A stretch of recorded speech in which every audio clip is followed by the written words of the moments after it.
how we're doing in terms of, How about if I'll call off names, and if you're here, just let me know. that would be Because great. because the attendance list is slightly an off sorter. Stephen Schrag. Stephen looks like he's signing on. I just texted with him a few minutes ago. Okay. Matthew Cole, Present. Jody Terranova. I do not see Jody here. Joseph Toner.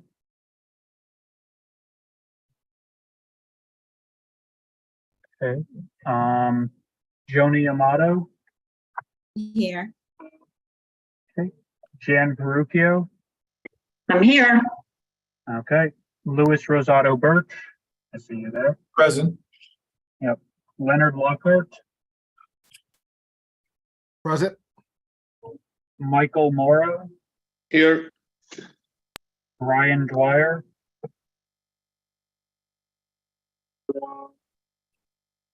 Okay. Michelle Moss.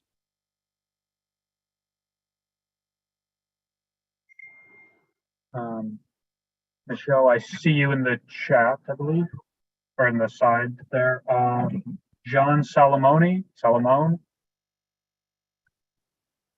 I do not see present. Paul Hinch. I do not see Paul here. Chloe-Ann Bobrowski. I'm present. Noel Petra. I'm here. Paul Hinch was on the call, or he was waiting to get in. It's good to know. Ann Bracker. Yep, here. Okay. Ivan Cherniak I'm here. and Leslie O'Brien.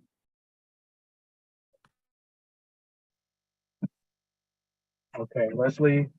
So we're missing Jody Terranova, Joseph Toner, Paul Hinch, and Leslie O'Brien right now. I believe I'm also on a committee, John Alcessor. Sisters. Apologies, I did not have you on the list. I'm having you right now. Might be working out the list here. Apologies.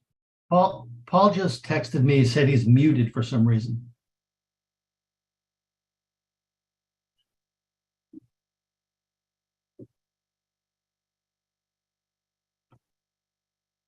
Anyway, he's at least listening. Paul, if Are you you're able- calling in by phone, I believe I've asked you to unmute, so you can. There's one person calling in. I can't tell who Yep. it is. Hi, this is Paul. Thank you. Great. So maybe just starting with remarks by the chair, and I'll take the first stab at this. I would say I think we were all pretty excited, or I hope we were all pretty excited. I know I am, to see that the governor included in his budget $150 million for continuing the program of grants for upgrading HVAC systems to improve air quality. And, you know, that was our hope that would be the case. There were some hints along the way that might be the case, but it's great to see it. Of course, the governor's budget is just the starting point, but I believe there will be a lot of support in the legislature to continue this program. It's so essential to our students' learning conditions and our staff and teachers' teaching conditions. So I think that gives us a lot to work with going forward, and I'm pretty excited about it. So I will turn it over to Representative Leeper. Do you have comments to make? Thank you, Senator. I will second the thank you to the governor for listening, I think, to both this working group and all of you and our districts who have pretty consistently raised this as a priority issue. And because of his investment, and again, that's just a starting point, but his willingness to include these funds in his budget to ensure that every child and adult who enter our schools have the ability to have clean and safe, healthy air and an environment to really learn and thrive. So I think that's extremely exciting. I also want to thank all of you for your commitment and continued sort of persistence in ensuring this working group fulfills its mission over these many, many months. It's been just such a pleasure to learn from all of you and listen to your shared expertise. And I feel really excited about the recommendations I think we're going to be able to agree on and put forward from this committee. So just want to thank you all for lending us your time and expertise. Thank you, Representative. I do, in moving to item number 3 on the agenda, the discussion of draft recommendations, I think some context is important here. Representative Leeper and I had the opportunity to meet with agency members of the working group, and it seems clear that having some consensus on some of these items will help us move forward. The first point on the agenda of the recommendations, of course, was to continue the working group. And I think there is consensus on that and that item. And so that really allows us to continue this conversation, this work that we're doing. And I think that's important because we're taking on a monumental task. This isn't just, we spend 6 months talking about an issue and we're able to make recommendations and they pass out of the legislature. This is a problem that has existed in our schools for a very long time, way before COVID. And I think the fact that we have a working group that is really dedicated to getting to the point where every school in Connecticut has good indoor air quality, it's a monumental task, but it's such an important task. And so the fact that we couldn't accomplish it in 6 months should not be make anybody feel lesser than. We got a really good start on it, and I think continuing the work is really important. So in that context, it seemed easier to move on the things that we do have consensus on and continue discussing those things that we haven't yet on. And so that's the context for having a vote today. And just to clarify, we thought we'd have one more meeting after this, but when we look at the calendar and the timing of getting something onto the agenda for a public hearing in the Education Committee, we're really strapped for time. And it would be hard to guarantee that we could get a public hearing on our consensus items. And that would be really, it's a mistake happen. So we apologize for just notifying you last night. It's the kind of time of year where Representative Leeper and I really focused in yesterday and said, okay, let's look at the calendar, and realized that we really didn't have the option of going to another meeting to finalize recommendations. Obviously, we can continue the conversation with stakeholders and folks who've participated. And if there are things that we can reach consensus on up until the time it goes to the committee for a vote, then certainly there can be JFS language, and so we can move some of those items if we just run out of time and can't get to consensus. So I wouldn't say this is like the end of the road for anything that we can do this year. It is certainly important that we have something that can be drafted and heard in a public hearing. So that's sort of the context. I don't know if anybody has any questions about that.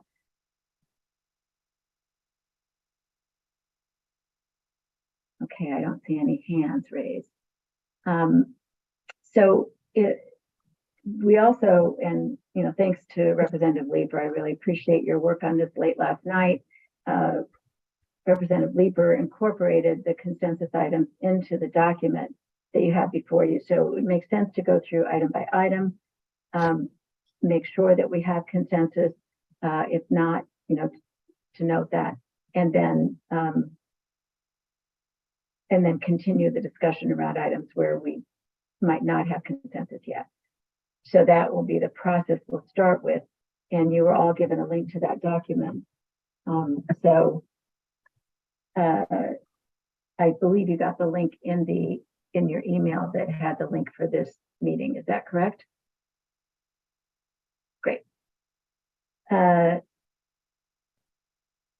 The first item is to continue the working group through January 31st, 2024. And I believe there's consensus on that. Is there anyone who wants to speak to that? And you see the items, maybe I should mention, why don't we continue to see items A through D, any items not yet addressed that were part of the mandate from last year's legislation. The consideration of regulating and requiring districts to perform maintenance to ensure proper functioning. There have been some ideas about that. Consider the creation of an electronic database and portal to enter the assessment and maintenance data that would be reported out and make final decisions. And then that would, the goal of that was both to have standardized reporting, but also to look at other systems that are used by other states, particularly Massachusetts, on how they enforce maintenance of projects, of HVAC projects. Determine how to structure grant awards in an equitable way that incentivizes districts to engage in this work. So those are the items that we, think are still before us. Obviously, we could add items to this list. There's nothing exclusive about it, but any other comments on that? Yes, Matt. Thank you, Senator. I would like to thank the governor too. I'd like to send him chocolate and flowers and ask him to be my Valentine for putting it in the budget. So happy Valentine's Day to everybody. D on the recommendations part here. I'm not sure whether that should be something that's ongoing or something that we would recommend kind of out of the gate. I think there might be a combination of that. Right now, DAS is certainly structuring that program, but if we're going to deal with another $150 million worth of grants, then perhaps that now's the time to make sure that anything that's pertinent to pass along for how those get administered is the right time and not after this session. Just wanted to throw that out there. So I think that is an item that we could work to develop. I don't know that there's consensus on it now, today, but certainly it's the kind of, I understand where you're going with it. It's the kind of item we might want to continue discussing and could be raised at a public hearing and added as JSS language. Thank you. So I'm going to star that as, but for now, I think having it as a continued discussion is a good idea.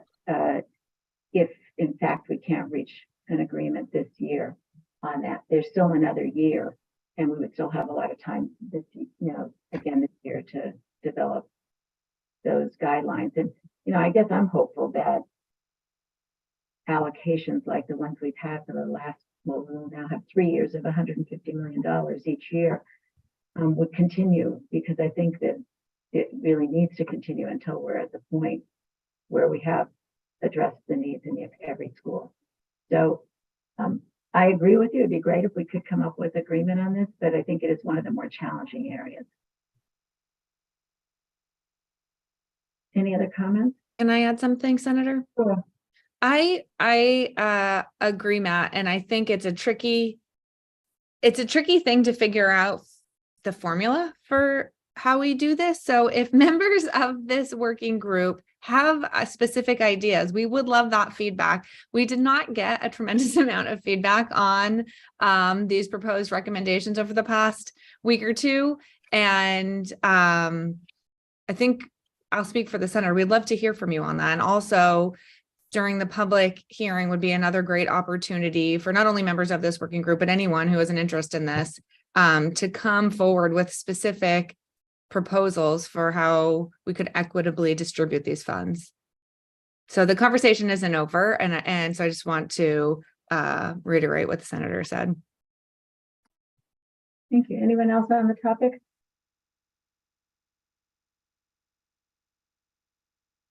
So that's a continue to discuss now, not later, as a side note. And so if it makes sense, I would just ask if there's anyone who objects to this recommendation being part of our final recommendations. That would go before the Education Committee. We're just talking about number 1 right now. Just number 1. Any objections? And I can't see everybody's hands, so if you have a hand up, just shout out. Okay, so it sounds like we have agreement on item number 1. Okay. Number 2, create a state unit within DAS or DPH. I thought we updated this one. Do I have the wrong version? Is this one that you updated, Jen? I'll just speak to it while you're looking. It in some discussion with the agencies and just understanding the budget process, it seemed like a little bit of overreach for us to be able to establish a new unit of government that would hire multiple people this year to coordinate this work. And we certainly didn't hear from the agencies that they thought that was doable. What I do think we have agreement would be to have a designated person within either DPH or DAS that would coordinate the receiving of the assessments, would be responsible for establishing a database to house that information, would look at it and provide at least analysis to the extent that's doable, that would be to at least monitor those that have not complied with the responsibility of providing. Senator Kushner, I realize I have been sharing the incorrect document. I apologize. Apologies. Here is the correct one with the update you mentioned. I believe this is the one. Yes. My sincerest apologies. Okay, so if you could just scroll up a little. Cameron, can you email that? Because I think the one that's in the agenda is the one that you had on the screen. Sure. Yeah, and if you would print a copy out for me, I have the one in front of me too. Apologize for that. And you know, this makes sense because it's a little better organized. Even item number 1 is a little tighter. So maybe while he's getting that out to all of you, just to go back to item number 1, it's still A through D, but it did include the review of public reporting system used by Massachusetts, is incorporated under item C. So it's a little more, well, I guess it was already there. So it looks pretty much the same. Actually, Jen, in the original document, you had the Massachusetts School Building Authority highlighted there with a link. And I see in this version, it says Boston, Massachusetts area districts. Can you clarify? I think that might have been an edit OLR made to link in the Google Doc. Okay, I think the link is, and John's on the call, but John, should that link be the Massachusetts School Building Authority? That's what I was suggesting. I didn't know if you wanted to be specific and say just Boston, but I was thinking the statewide entity. That's what I was suggesting, the Massachusetts Authority. Yeah, I think that's what we want in there, Jen. So if we could just, Cameron, if you could just replace the Boston, Massachusetts area districts under item number C, I, and reinsert that link, Massachusetts School Building Authority.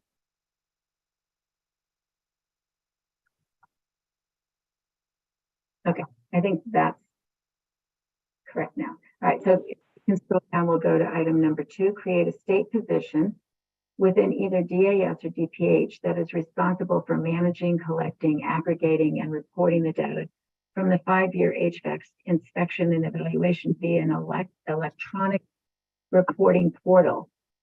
And here, the industry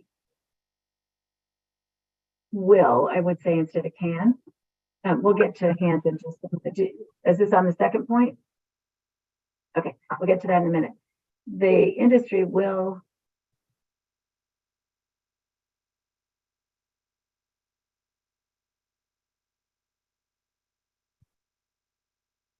okay, so Cameron, if you go down to item number A, 2A, I had a little edit on this last night, but I don't think it got included. The industry will create a standard reporting form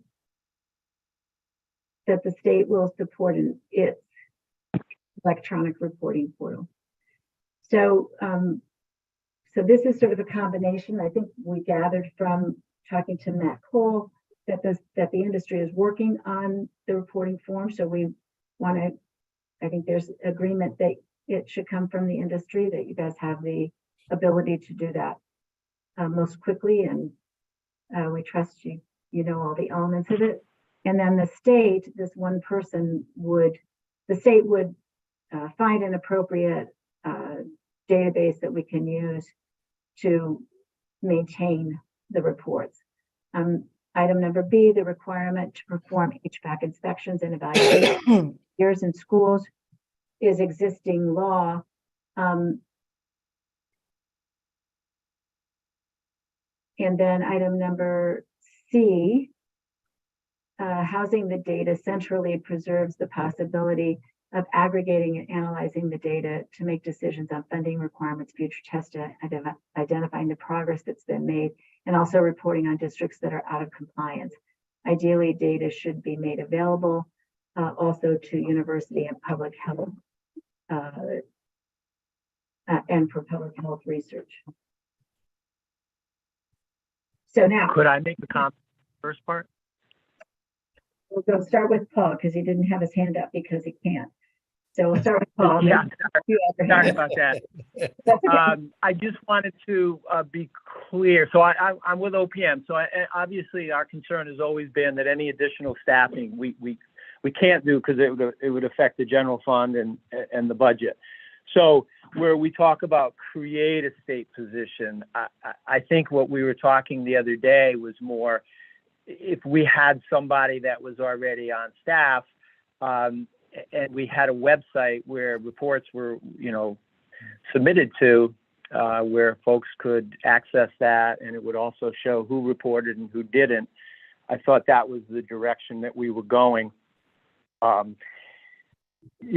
whole intent, obviously, we're very pleased that we were able to do the $450 million. And so that's a little easier for us with bonding and with some ARPA funds in there.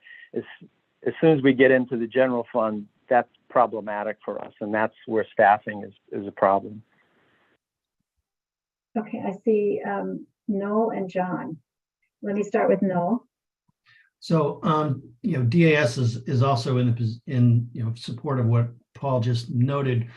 The budget's a big deal. Adding a staff position may be a problem, I think. But why don't we reword this to say something along the lines of that we as a group, the committee, will come up with a system to make it as easy as possible for the districts to report to a centralized database. I've got some other ideas that I was thinking about over the weekend.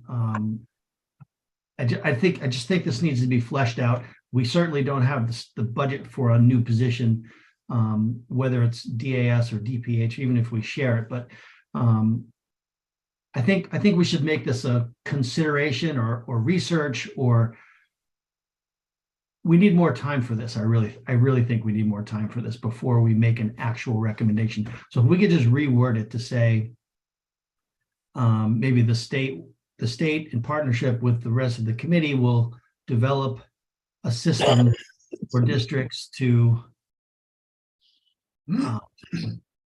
report and aggregate information in a centralized database. I'm not a lawyer, but I'm just trying to make it as general as flexible as possible.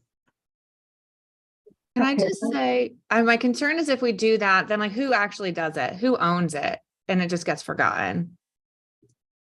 Well, so we'll come up with that. We'll decide that, not today, but we'll decide that maybe in the next couple of months. Because right now, if we said, okay, we're going to create a state position, I think that this recommendation would be voted against, frankly. So we don't have the budget. But can't part of our recommendations be to allocate within our budget as the legislature a new position to do this? Well, we Like, I'm can- not interpreting this as DAS within your current budget, find money for a new position. I interpret this as we are recommending that within our appropriations, we fund a new position to do this work. Or within the legislative budget. Yeah. So, I mean, obviously, I think the problem that I'm hearing is that to get consensus from the agencies, that's problematic for them because they don't have authority to agree to add a position to the budget. But I do think that Representative Leeper and myself, Senator Kushner, we both, and I'm on appropriations, so I know we would advocate for the addition of a position to do this. And then ultimately, this would be determined by the between the legislative branch and the administrative branch, so the executive branch. And so I think that's, the question is, can we get to enough support for this that we could make this make a recommendation that includes an additional person added to the budget. It does concern me that knowing how understaffed we are generally in agencies, it concerns me that there might not be someone who could actually carry out the work that we decide they should do. And that's, I think, what Representative Leeper is saying as well. So why don't we get a few more comments on this and then see where we land. So I think John was next. Thank you.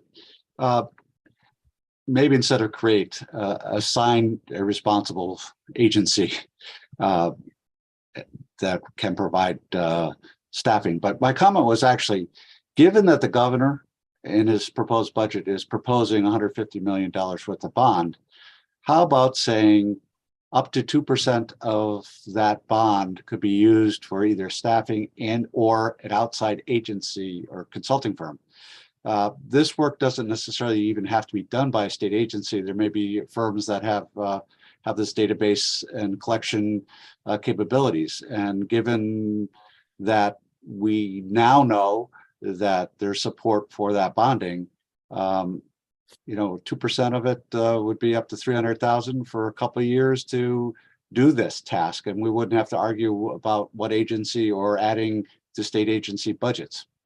So I suggest that instead of create a state position, we create the responsibility and that it be assigned by, even in the governor's office, by such date on who and how.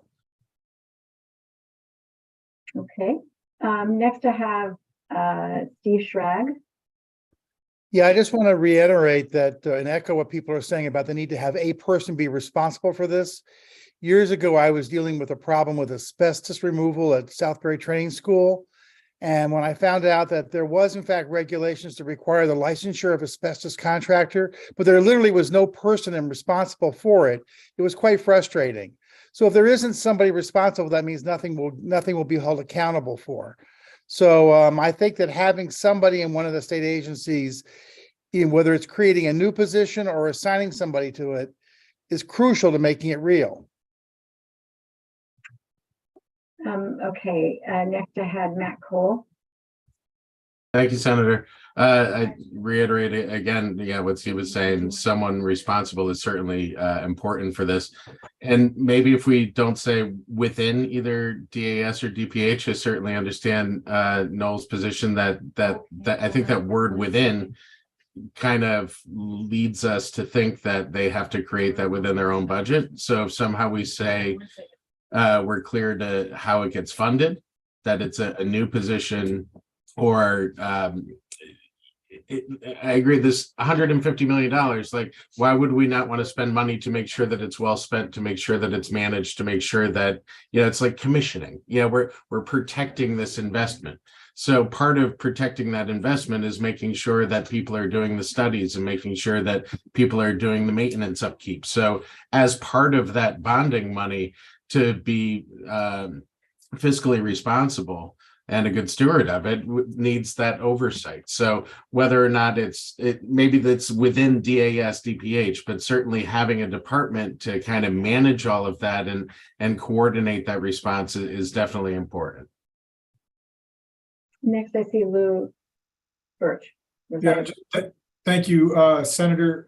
Yeah, just real briefly, I just would echo what Mr. Elsesser, what Steve and Matt have said.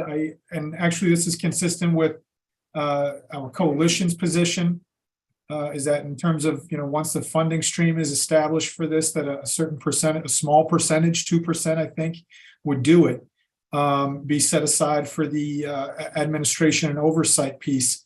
We think that makes a lot of sense. And and I understand the concern from Mr. Petra and others, definitely recognize that there's a challenge there.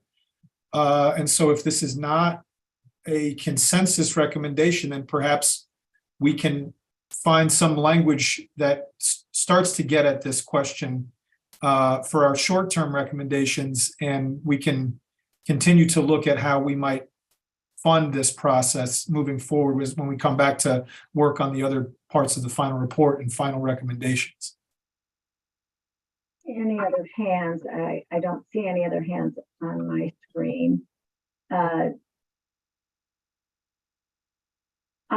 would suggest, and Representative Leeper, feel free to come up with a different approach or disagree. But I do think what Lou just said is where I would land on this, and it's a combination of sort of what I believe John started us on, which is the idea that there would be the responsibility to oversee this work of both, let's say oversee the work of managing, collecting, aggregating, and reporting the data from the 5-year HVAC inspection, that responsibility would be, there must be a way to say this, and maybe John can help us with drafting, John D. Moran, drafting the language for today, but something to the effect that the committee recommends that the inspection and evaluation data is managed, collected, aggregated, and reported. And that would at least get it into our recommendations. We probably all could vote on that. And that would get us through the period of getting something drafted and in a public hearing. And then I think people could continue to work on whether the solution of a portion of the bonding money would be acceptable to the executive branch and the legislative branch. We would buy us a little time to work on that before the final vote out of the committee, the JF deadline. If we can find some language that is more general to get us through today, and then continue this conversation for the next couple of weeks before the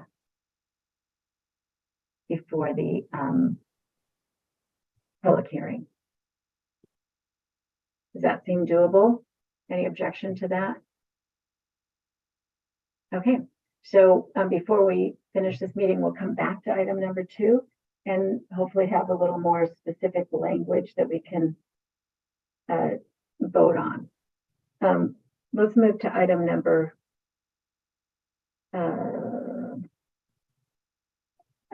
3, 5-year inspections and evaluations. Item A under 3 is to move the deadline to from January 1, 2024 to January 1, 2025 to initiate requirement of local and regional school boards to conduct the HVAC inspection and evaluation for Public Act 22-18. So it just seemed like we need another year. I mean, that it would be very hard in the next 7 months to come up with a system that would stagger this requirement for inspections. And I think there is general consensus there needs to be staggering. And so by putting the date back a year, it gives us more time as a working group to develop the appropriate way to stagger. I think this is another area, though, if you look at item number B, there's several ways to consider a staggered 5-year schedule. The reasons for doing that, I think we have agreement on. But one possibility would be to stagger the requirement based on the percentage of buildings that have HVAC currently. And maybe even to the extent that if 90 to 100% of the buildings in a district have HVAC, then the district would, there would be a schedule for when they would then be required to complete that inspection. This section also includes a waiver to allow DAS to ensure waivers for the deadlines due to the lack of licensed professionals, or if they've already completed an assessment under existing law, or already completed an inspection in a different format that's deemed equivalent. And then under that, districts that have completed an HVAC project are not required to inspect and evaluate until 5 years after completion of that project. So what we're getting at here is that, first of all, there are schools, and really we would turn to DAS for, to enlighten us on this, but we believe there are a number of schools that in the last 5 years have completed new HVAC systems, either because they built a new school or they renovated a school and included a new HVAC system. And if those schools would have been required to have very detailed design and specifications for the HVAC system they were installing, and would have needed to meet, very high standards. And so any school that already has done that in a building, then they obviously, we wouldn't want them to be obligated to do this report today. If it was done, 4 years ago, then maybe they would be required to do it in the second year of the period of the program. If it was done this year, maybe it would be in the 5th year of the requirement. So I think DAS could help us identify schools within districts that are in that status now. Additionally, we know that DAS has just gone through approving, hopefully $150 million worth of projects. I hope the whole $150 million this year will be spent. And in each one of those projects, again, they had to have very specific design and reporting to DAS to qualify for that grant. So presumably those would all be also state-of-the-art systems. So, we wouldn't want them to have to do another report in the next year. That doesn't make sense. So I'm not sure if waiver is the right word, because in fact, I think it could either be a waiver or it could be DAS qualifying that the requirements of the standardized report the 5-year report have already been met within the last 5 years. So I think that's what we were trying to get at. And I see Jen wants to elaborate on that, or disagree if I said it wrong. No, not at all. This part gets a little complex. And so originally I had drafted this to be looking at the percentage of each building that had HVAC, because not every building will be fully HVAC, right? You'll get like a new wing, or you update your cafeteria. And that would likely be have updated HVAC, but you'll have an old wing that's not. And then late last night when I was reworking this, I was thinking about it from a district perspective, and should it be the percentage of buildings within a district that have HVAC that determines sort of what bucket you fall in, and whether or not we think districts will want to have to manage a system where they have some buildings in one bucket and other buildings in another bucket, and whether or not that is helpful for them to spread out sort of the financial outlay for these reports and evaluations, or if you think we should be looking at districts holistically, and the whole district is in 1 year. So I just throw that out for feedback because this is tricky to try to figure out how to stagger our facilities. So, and thank you, Senator, you did a great job. So let me just add something, an idea that just popped into my head. I think it's very likely we have consensus that we should move back the deadline in statute by a year.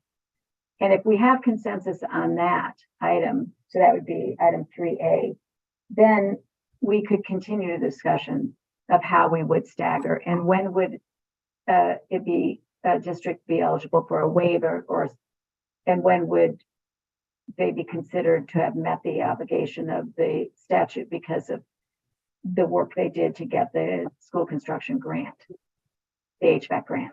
So, or had recent HVAC systems as a result of a new school. So like New Fairfield has got a brand new high school that's opening next year, which is very exciting. And I'm sure that will be state-of-the-art HVAC. So why would we ask them to complete a report? That's sort of what we're getting at. There's both a waiver and there's like deemed completed, something like that. So if we split the two things and just worked on, for our recommendations, pushing back the deadline, so that gives the working group more time to consider how we would stagger these. And in the meantime, we know the reports are going to continue to happen because in order to apply for the grants, they're going to have to complete these reports. Does that make sense?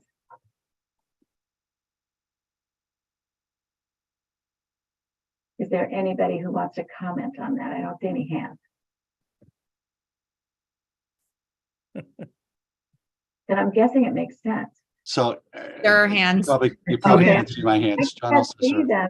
You know what it is when I'm sharing the screen, I can't see the hands. Okay, see, there are two hands. I have no idea which order, but I'm just going to start at the top of my screen. So Matt, do you want to go first? Thank you, Senator. I agree with you that we could probably all agree on A and have consensus on that. When it comes to B in the staggered calendar, I would propose that we kind of table that as a priority discussion like we did on 1D, and put a date on it though. I would like to see a date of when schools to be notified the same time that the forms come out. And I know we talked about doing that for June or July. So if we're going to say, hey, we're going to have an additional window, but by July, you'll have the form that it needs to go on. We'll have recommendations about where that's going to be housed. And we're going to tell you what part of the window you need to be within. I think that might make sense. As far as the 2 points, because this is a big one. With the staggering, I'm not sure that the percentage of HVAC maybe is the best way to go about it. Mainly because if a school does or doesn't have HVAC, we don't know even throughout the state which falls into each of these categories. And then as HVAC does get installed or increased, does that move them to a different category and then they have to do it, right? So I think somehow dividing this into 5 equal parts as much as possible is probably the best case scenario. One of the ways that I thought about that was kind of goes back to whether or not, you can utilize any of this bonding for earmarked purposes. My thought was you do it with incentive so that if a district chose to do all of their reporting the first year, that they would get the highest amount of reimbursement from the grant program for that. And that would be a diminishing rate of return for the 5 years.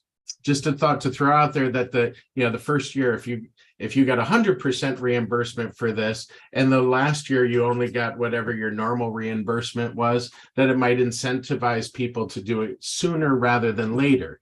Because I think if we gave every district the option of what they wanted to do, everyone would say, yeah, wait for 5 years before I have to do it.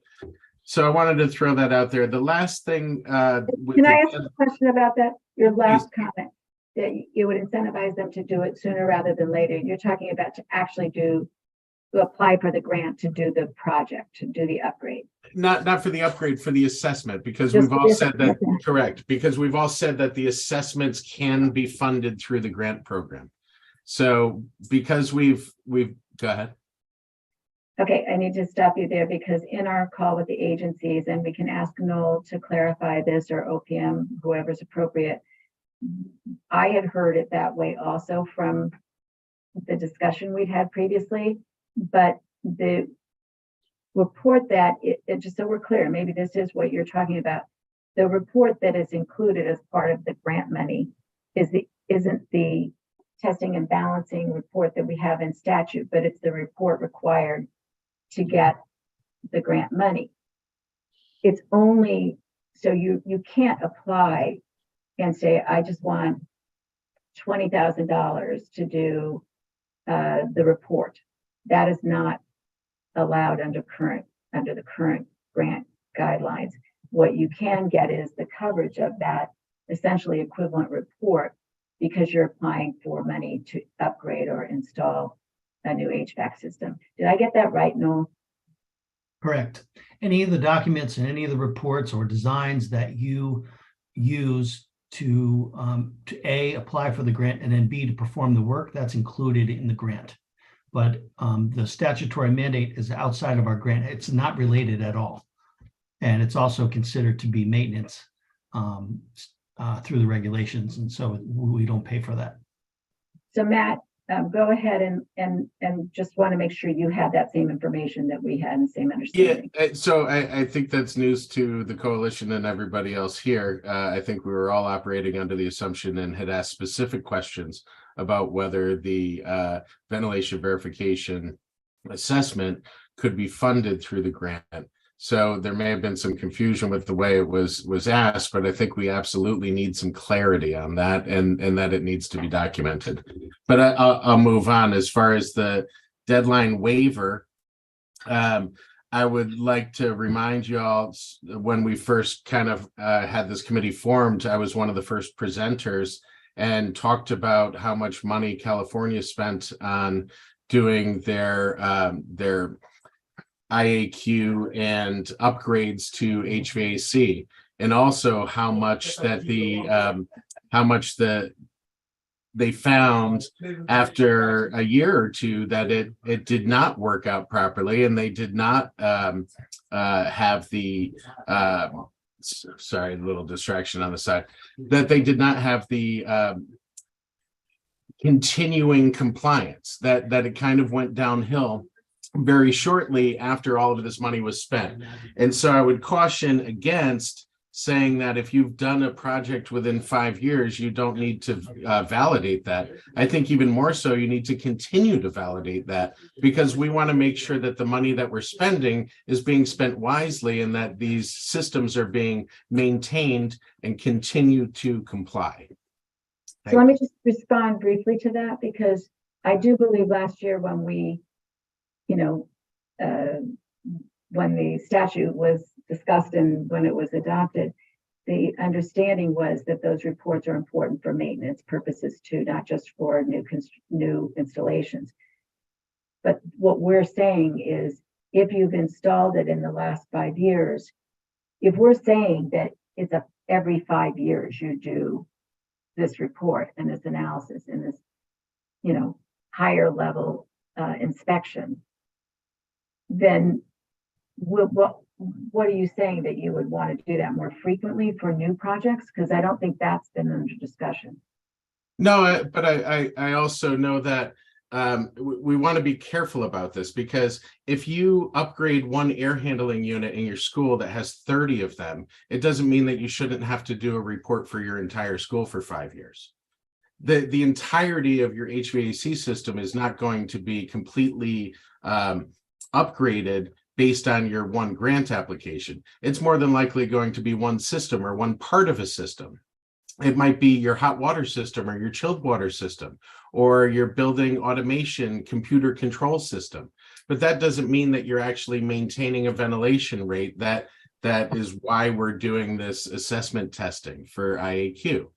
And so just because you have the proper temperature in a room doesn't mean you have the proper filtration at the unit. Doesn't mean you have the proper filtration and fresh air ventilation rates. And so the ventilation assessment is a comprehensive program which looks at all of these items, not just the specific things. So I would just caution around the waivers about whether or not you don't have to do this because you just did a project. If it's a brand new school out of the ground with everything brand new that's been put in, I don't think that a month after you open that up, you should have to redo it. But I also don't think if you did it 3 years ago, you should get to skip your window necessarily. I don't think we were saying skip your window, but you wouldn't be required to do it for another 2 years. That's sort of the concept that I was throwing out there, because if we're requiring every 5 years, then it would seem like they wouldn't be in the last 5-year evaluation if we stagger these, but it would make sense, I think, to put them out 2 years because they've just done it 3 years ago. That's sort of what we were talking about. I agree. And I think that when that's a brand new entirety of a building, that makes a lot of sense. If you're only talking about a very small piece of this pie, let's not throw the baby away with the bathwater. Your point is well taken, but I think we have Sorry. it. Go ahead, Jen. I'm sorry, I can't see anything except what's on my top of my screen. While we discuss, does it make sense to go back just to seeing everybody? And then we can share when we go on to item 4. I don't know. Just so you can see. I think your point is well taken, Matt, and we'll flesh out that language. I think the goal was that if it is like a new construction, and we'll better define what we mean by, I think, a new HVAC project, we can be more descriptive and welcome your specific feedback on that then you would get like 5 years from the completion of a full new HVAC system, let's say. And again, just trying to prioritize resources and availability of folks who do these things for the districts who really don't have the HVAC in their buildings. And I think that was also a part of the proposed staggering, so that we are prioritizing the buildings that do not have HVAC rather than just sort of. And it was with an eye to equity as well, because we still don't know who has what, right? And so trying to figure out how to best incentivize the districts that have very little in terms of HVAC to go first and get them in the pipeline first was one of the goals of this proposal for staggering in this way. But you're right also that we don't know who's there. And so enforcement on that will be tricky. But I appreciate your level of detail and expertise in this that we obviously do not have to be more specific with what HVAC projects we are bumping out 5 years for the next evaluation. Okay, so I saw John was next. Yeah, thank you. Just a cautionary, I agree with the idea of keeping A and modifying B to creating a staggered schedule. And I think putting in the reasons and rationale for that staggered schedule, including that the state just couldn't handle them all at once, or find contractors to help report those. So I think that's important. I caution that in the prioritization, like if it states like if 90 to 100% of buildings has HVAC, all buildings have HVAC.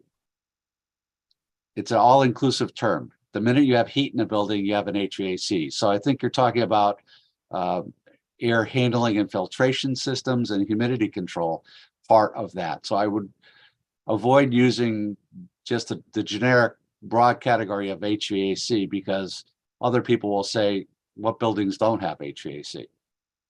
Good point. Thank you. Next I see Noel. So last week when we were speaking, the big concern was that the 5-year inspection and evaluation was being ignored by districts. And over the weekend, I was thinking, We have an awful lot of regulations that come from the state level, and they're required to be performed by the municipalities. And in order to do that, they have building inspectors, and they have town engineers, and they have health inspectors. And I was thinking perhaps the committee would consider adding certifications by the town engineer and the regional health inspector to those 5-year inspections. Have them sign off on a certification that that the inspections were completed, that they've reviewed the results, and that they sign off on the results. Just a consideration, because that would give a lot more people liability and a lot more motivation, perhaps, for these municipalities to finish the inspections. Can I ask you a question about that? Yes, and I remember you talking about that, but I did have a question. Are you saying that the town engineer and district health inspector would, you said just now sign off on the report, or are you saying instead of having the licensed technician? No, definitely not. The licensed technician will come in, do the inspection, and then it would be submitted to the town.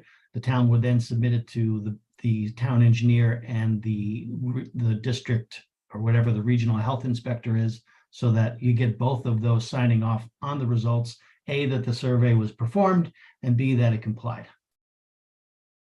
Great, that's helpful. Okay, I think we will add that to the consideration. I'm sorry to interrupt, but I would be adamantly opposed to that.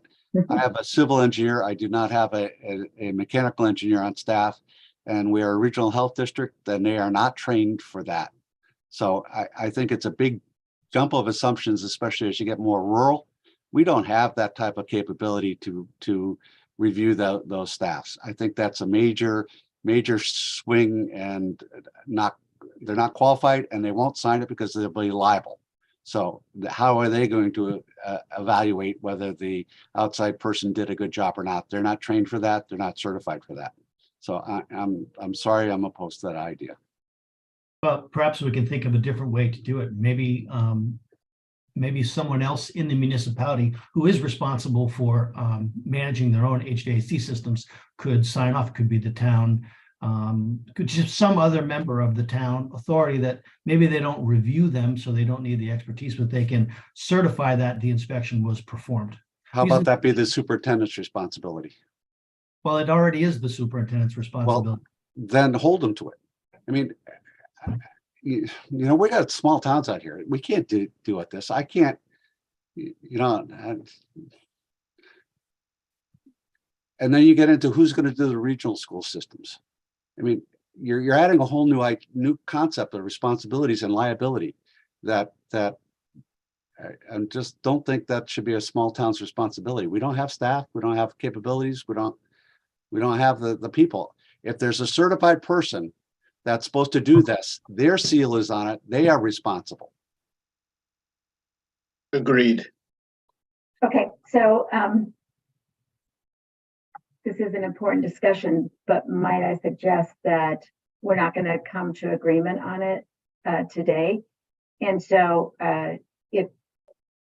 it's important to hear all these things and put them into the bucket that's going to be continued discussion. If we can come up with a way to address this issue and the issue of staggering between now and when the end of session, essentially, because people can testify on these issues as part of the public hearing, and we don't even have to really finish the discussion during the JFS period. As you know, we can continue where we can reach agreement to add things to the legislation up until the end of session, until it's adopted. And so it seems like worthwhile that we continue the discussion, but for today, if we can move to have section A as part of the consensus recommendations, and then come back to item 2, we'll still keep moving forward. So if that works, do I see any hands on it, Matt? Thank you. Yeah, that was the first thing that I recommended, was to prioritize the discussion after bullet point A. But I think that we should put a hard deadline on that because municipalities absolutely deserve to know when they're going to have their reporting due. A hard deadline on, When we will come out with the recommendation for a new calendar, or, you know, when do we need to tell them when they have to have it done by? so if we move that whole section of staggering into the ongoing work of the working group, it could be that we would not have the date certain until next year. That's a possibility. On the other hand, if we continue this discussion, and I would encourage the people in this working group to not wait for working group meetings, because you know who each other are now, you could have ongoing discussions. And if we can reach some agreements around things that could still be added to the bill this year, like a date certain, I think that would be great. What's our internal deadline to get something into the bill for this year? So here are the deadlines as I know them, and Representative Leeper and agency people and John Moran, they all have done this a lot longer than I have. But I would say that the deadline for getting something into a bill that can be drafted for public hearing is today. After the public hearing, you know, people can come testify in the public hearing to a lot of these issues and all of the recommendations that are there, or recommendations you'd like to make that are not there. After the public hearing, there will be a period of a few weeks before it gets onto the agenda. Not a lot of time, but a few weeks before the JF deadline of the committee. So then have to come be reported out of the committee with a joint favorable. And then it would be screened at some point and go potentially to another committee. Depending on what's in it, it could end up having to go to appropriations. And then during any time during that period, there can be amendments drafted. And then the deadline is close to the end of session, when we've worked to continue to find more consensus that can then be amended into the bill that we passed either out of education or out of appropriations. And I'll just say, and you were part of this, Matt, last year, we were working up until the very end on getting that into the implementer. And so, you know, I think that's sort of my thinking on how the process works. There's a fair amount of time. I will say that, you know, it would require that a lot of work goes on, continues on these issues that we all agree need more fleshing out in order to make it, you know, to the point where we could have enough consensus to get it into the implementer or into, you know, passed as a bill. Did I say that correctly? John Moran is on the phone on the call. I don't know if John is with us at this moment, but that's my recollection of last year. Thank you for that answer. Senator, that sounds correct. I'm sorry, excuse me. That sounds correct what you said. Great. Thank you for the answer. So I would also say that I think we could probably get consensus on item C on number 3 if it did not include the sub 1. I think that's great. That would be good, as much as we can get agreement on. I would just say, I would like, I don't know if waiver is the right word. Well, I think that they accepted equivalent. Okay, well, I think it's fine because the last one, point 3 there, small, or the small letter. Yeah, deemed equivalent. Yeah. Yeah, I think that. So, do we have consensus on C then, without taking out item I, sub I? Can I raise just one more point about the I don't want districts to have to pay for these evaluations, say in year 1. They implement an improvement in year 2, and then we're going to not give them, or say they implement the improvement in year 4. I don't know. And then, like, that they have to pay again for, or I guess it makes more sense like this example, if it was like year 4 and year 5, and then the next year they're up again and we're gonna have them do their evaluation all over again and pay for that. But I Yeah, would, no, I'm not trying to be combative. I'm actually curious because in But I- thinking about how expensive this is for districts to undergo, I think if they feel like they are improving their buildings and doing the work that the evaluation told them they have to do, and then we're having them in the next, year or so have to pay for the evaluation again, I think we'll be hearing from a lot of districts. but I was assuming that they would be covered by the waiver because they've already completed an inspection in a different form that is deemed equivalent. And that's part of the paragraph C. Am I looking at that differently? But I think what I heard Matt saying is he didn't want them bumped out another 5 years for that. Go So ahead, Matt. maybe if I could clarify, thank you, ahead. Representative. So again, I don't think that if you spend money on something today that you should have to spend it again tomorrow. But like you're saying, I don't think it should be 5 years before you look at something again. Now, it's not starting from scratch. When we go and do a ventilation assessment in a school, all of these templates are already built. We've already measured the classrooms. What we're doing is going and verifying that the ventilation is proper.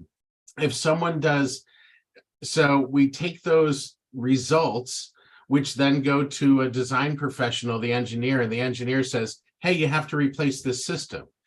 To go through and do that portion of the testing to validate that this is still proper is not the main expenditure of the ventilation assessment.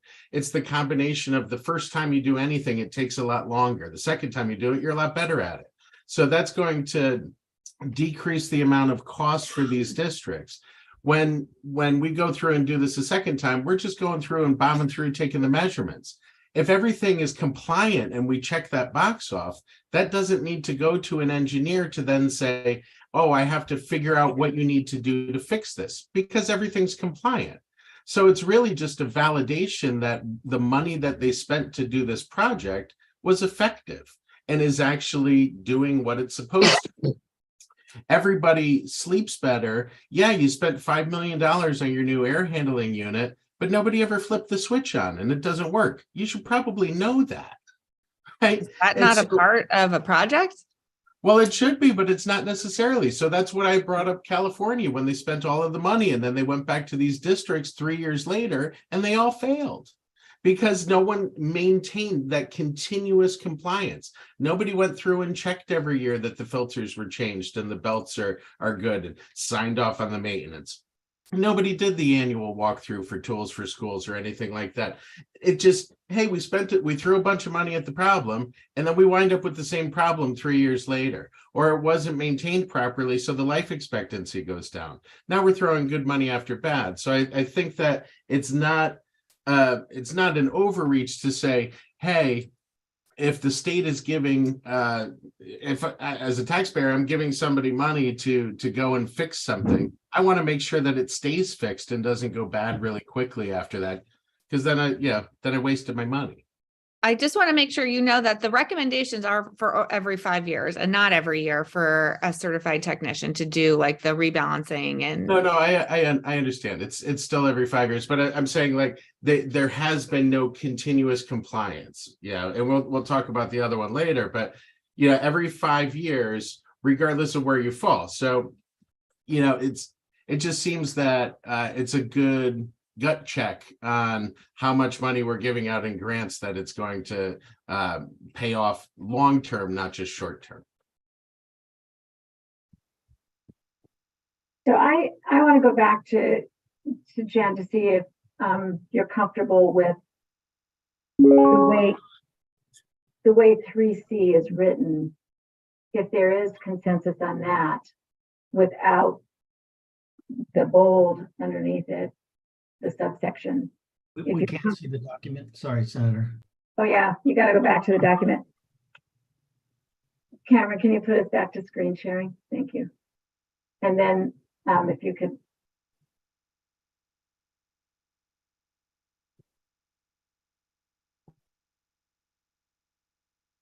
So we would be agreeing to, we would add to our recommendations this waiver possibility potential without subsection I or 1, I guess. It's hard to, Well, what if we added a commissioned project? Yeah. That might make more sense. I just feel like we're going to hear from districts saying, if I do a whole new school renovation, but my next year in year 4 and year 5 is the year I'm scheduled to be up, you're going to make me do this all over again. Why? No, so I So I certainly think a agree. commissioned project is maybe a better way to phrase. I think we're just not being specific enough in the language because we don't have the expertise, but I think there's a way to get there. And maybe Yes. commission project is the way to do it. And maybe it's also going to be a really good motivator for districts to ensure that they're getting those proper assessments and confirmations after they do these projects to ensure that they have achieved the outcome that they spent all that money trying to achieve. You also need to read section 7, which I think addresses some of Matt's concerns. So so- I can also say that a lot of these projects are going to be narrowly tailored. And so I have no problem if you replace this air handling unit last year, that you don't need to do that one, but you still need to do the rest of the school if that's in your window. That's the point that I'm trying to get at, is that, you know, we're not knocking down a school and building a brand new one. We're replacing one system under this grant, maybe the worst system that was there. Okay, cool. But what about the rest of the school now?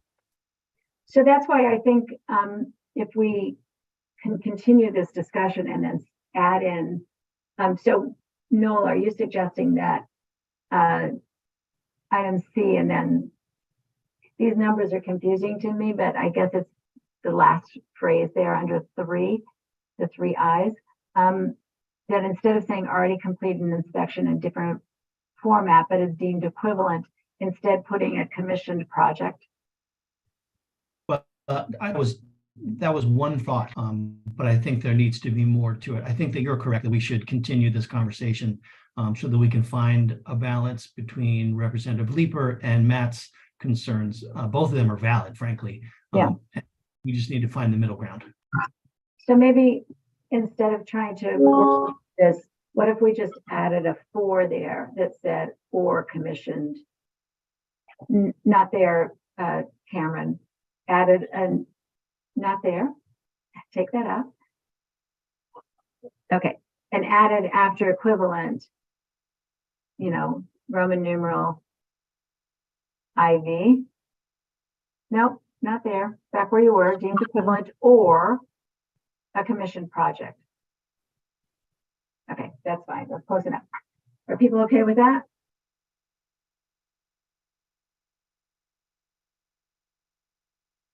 Great.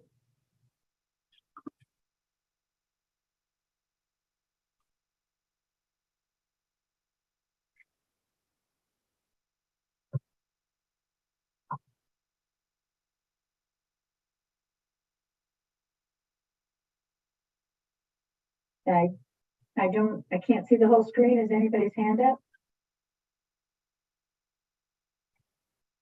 Nope, you're good. Okay, so we have consensus on that. And we will continue to discuss item number I, or 1 underneath there.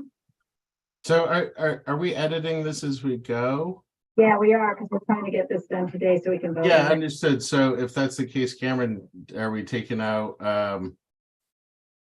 some of the other things that we discussed? I don't know if that's been edited on the fly, just. for you. Yeah, so all of item B would be removed. 3B.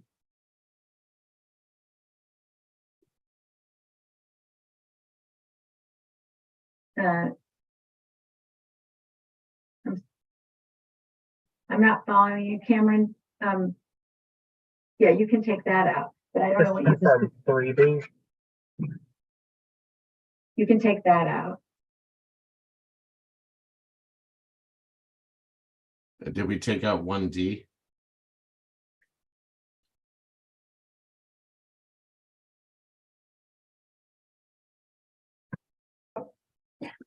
And there needs to be more work done on 2. So we'll come back to that. Just to confirm, can I take out 1D? I couldn't Yeah. quite hear that. Yes. We'll have to come back to 2, but let's try and finish. So we've got 1. We'll come back to 2. We've got 3 done for now. And then 4. So do we want to be more specific in terms of our recommendations? I mean, the governor's already included it in his budget. Do we want this working group to confirm agreement with 150 million in each year? Yeah, I think that makes sense, especially if it helps get the job done this session. Absolutely. That may also be a great spot to put our recommendation of allocating some of that money for implementation and oversight. So right now, let's leave it at, and maybe we should specifically say, continue.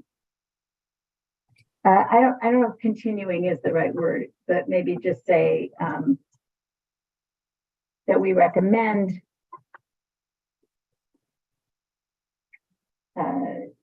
maybe it is continuing the existing HVAC funding program created in PA 22-118 and included in the governor's budget. So it's clear we're talking about the 150 million each year. Then I would say in terms of adding those other recommendations, we might be able to reach agreement on regarding bonding monies.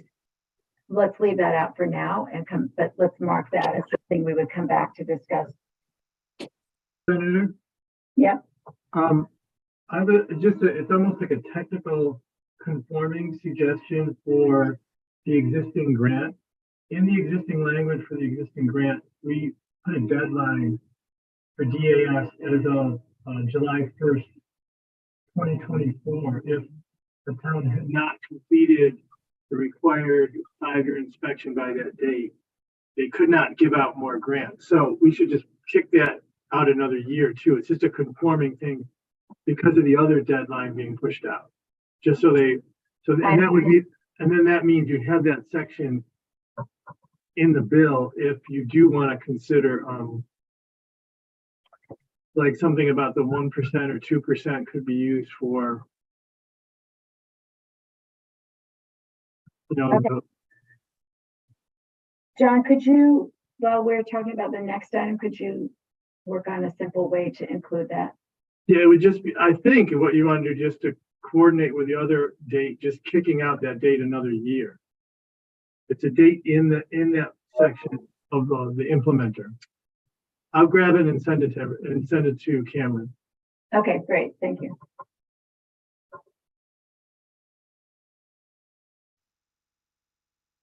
I'm just making a note. Give me a minute.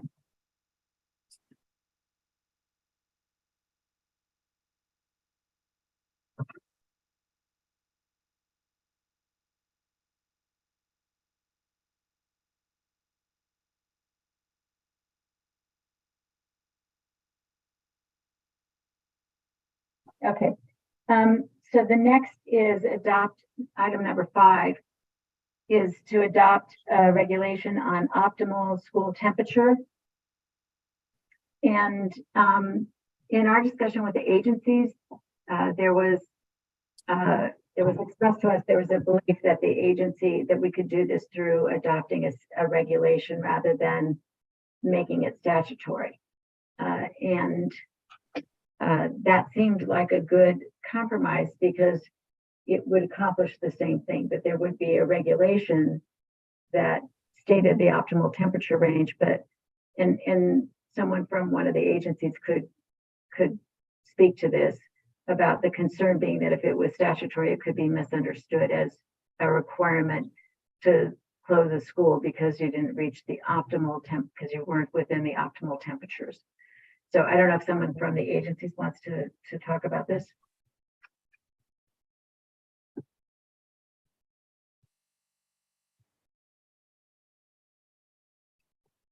Well, I don't see any hands, so let me just ask if there's anybody who has a problem with that.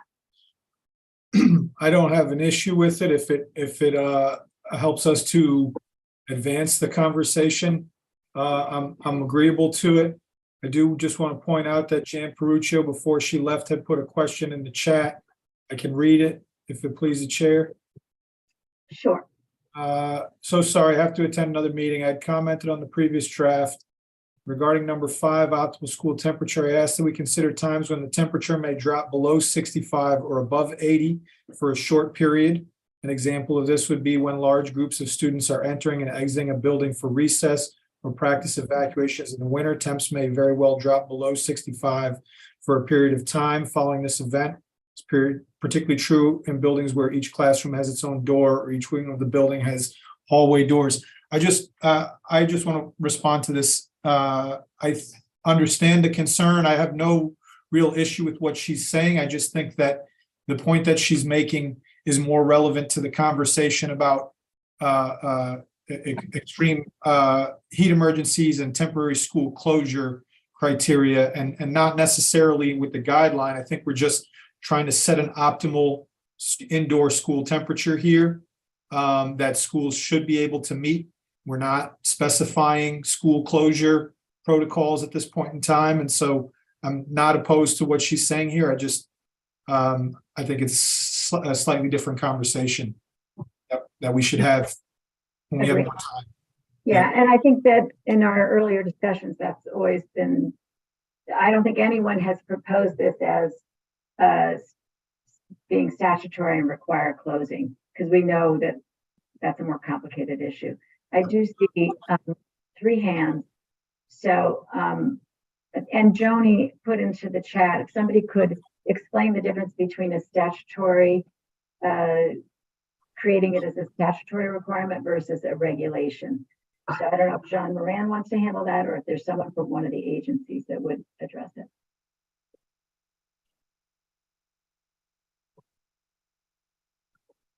I'll chime in here. Joni, it's the difference between the legislature passing a law and voting upon it and having the agencies do this administratively, right? Whether it be DAS or Department of Public Health establishing a regulation, which the agencies have the authority to do in certain cases. Okay, so now I see the hands. Let me just start at the top again and start with Matt. Is anyone able to clarify whether general statute does apply to schools with the 65 as a statute as opposed to a regulation?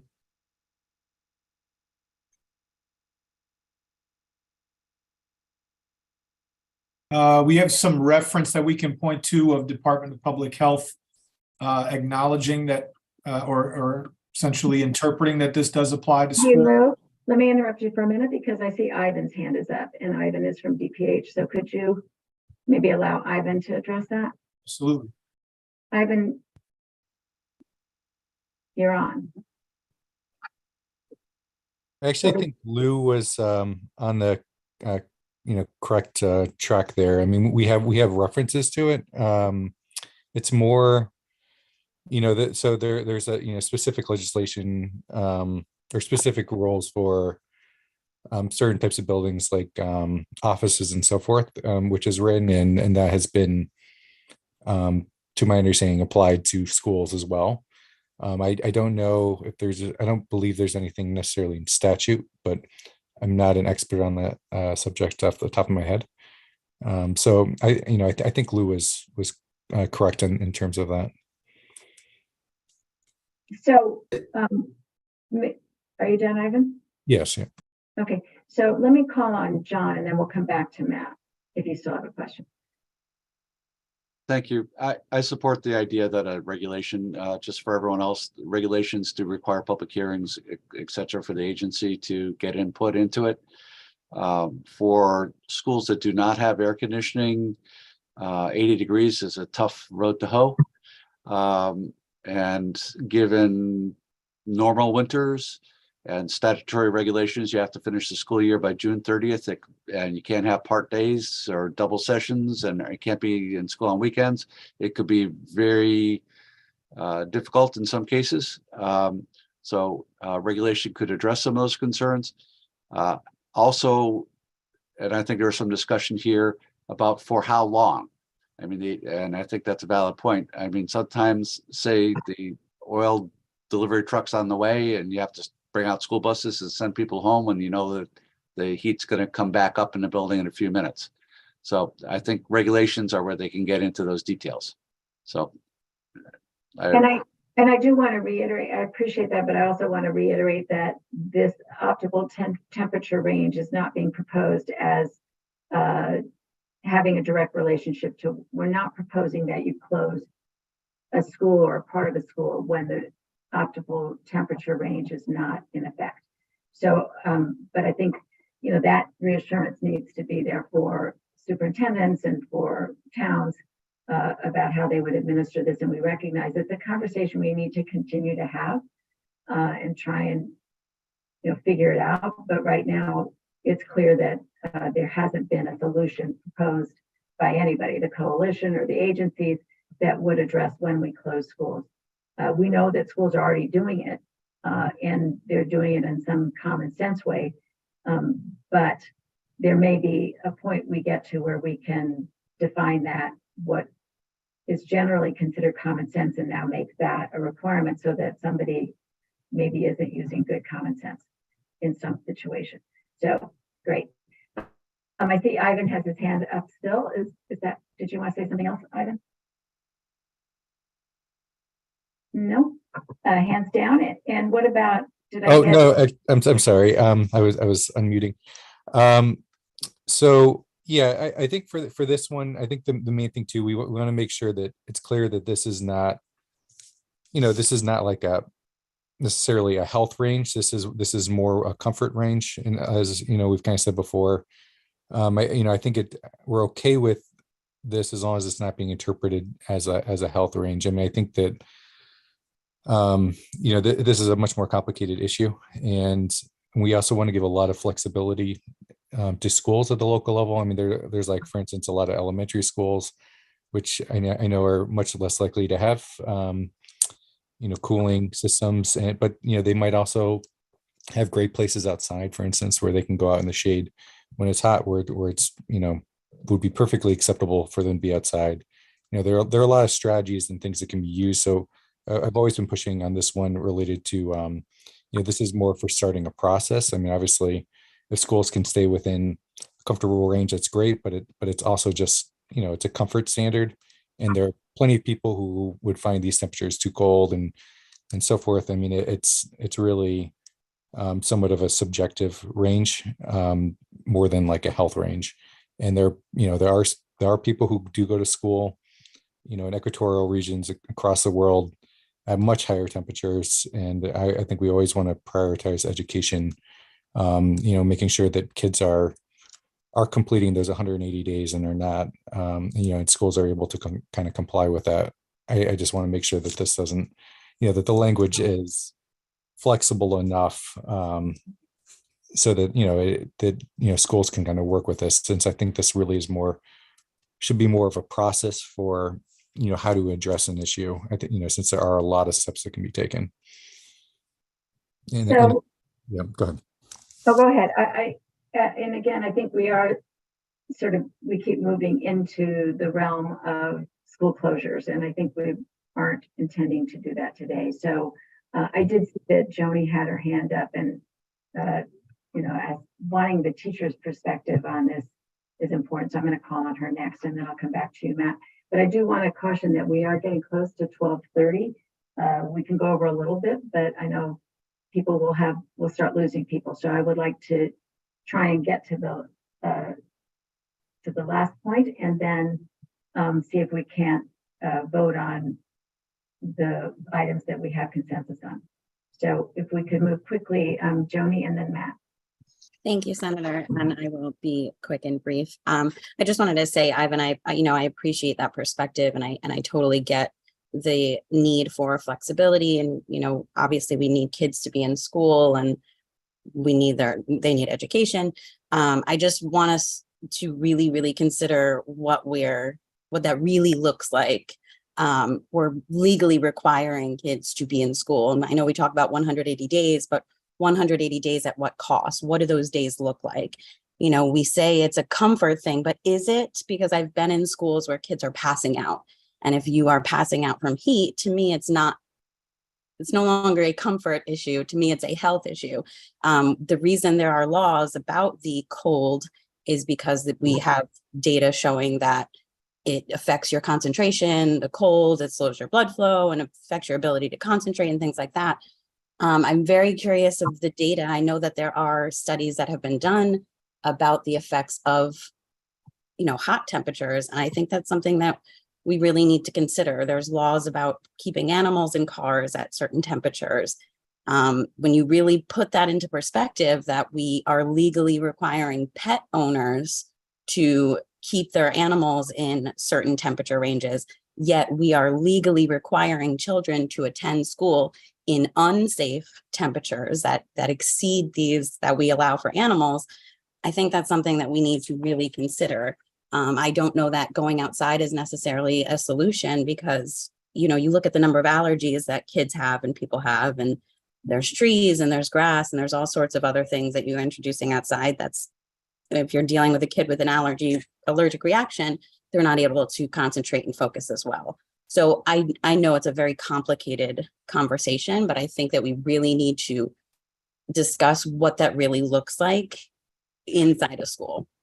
So I'm gonna ask that we not try and discuss that today, however. And I did, Joni, I wanted you to have an opportunity to speak because we've been so insistent that we need a teacher's voice in these conversations, and what you had to say is very important. I think there are a lot of us concerned about getting to the point where we can reach agreement on how we put in guardrails that really prevent a situation where students pass out.